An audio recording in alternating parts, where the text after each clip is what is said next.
Bienvenue chez nous pour le 24e... Bienvenue chez nous pour le 25e épisode du podcast des nous. Pour célébrer le 25e épisode des nous... Pour célébrer le 25e... Pour célébrer le 25e épisode du podcast des nous, voici un nouvel épisode du podcast des nous avec absolument rien de spécial ou spécifique. Wouhou! Nous allons parler du film Parasite.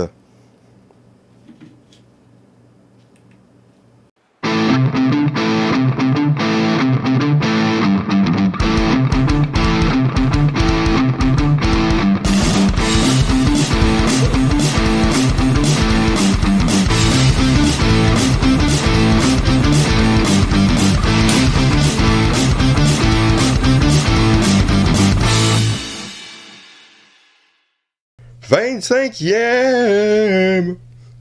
Voici maintenant la chronique culturelle. Parce que nous autres, on est culturés, man. Aujourd'hui, je vais vous parler du film Parasite, réalisé par Bong Joon-ho, en espérant que je ne l'ai pas trop mal prononcé.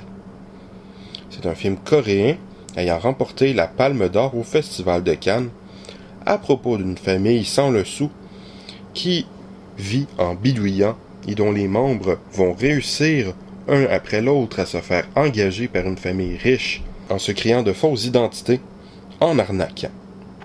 Ce n'est pas tout à fait une comédie, mais il y a un certain humour, un certain plaisir à la chose. Les acteurs sont excellents. La photographie et la mise en scène sont très réussies. Le concept de départ est intéressant et amusant. Mais la question est la suivante. Est-ce que ça reste intéressant?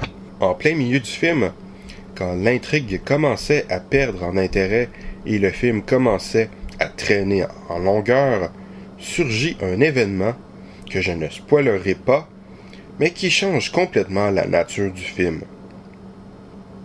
On prend une tournure plus dramatique. Cela entraîne des moments intéressants et je comprends où le film veut aller, mais l'émotion ne suit pas complètement. Cet abrupt changement narratif, ce changement de ton, ne suit pas du tout une pente émotionnelle cohérente. On peut se demander si c'est légitime. Ce qui ne signifie pas que le film ne soit pas intéressant. Au moins le film évite certains écueils faciles. Il ne prend pas le public pour des abrutis. Si au moment de regarder le film, on n'est pas nécessairement tout à fait satisfait, le film nous habite après. Ça peut faire une discussion intéressante si on regarde le film à plusieurs ou sinon, tout simplement une réflexion. Et puis, si le film s'intéresse avant tout aux personnages, au drame familial, il aborde tout de même un peu certains sujets, notamment les inégalités économiques. Par contre, si le film est intéressant après coup, cela ne change pas le fait que je n'ai pas tout à fait embarqué émotionnellement en le regardant. Ce qui en fait un très bon divertissement, mais pas vraiment plus. Ce qui est déjà très bien. Je donne donc à ce film une note de 3 sur 5. Au revoir et à bientôt!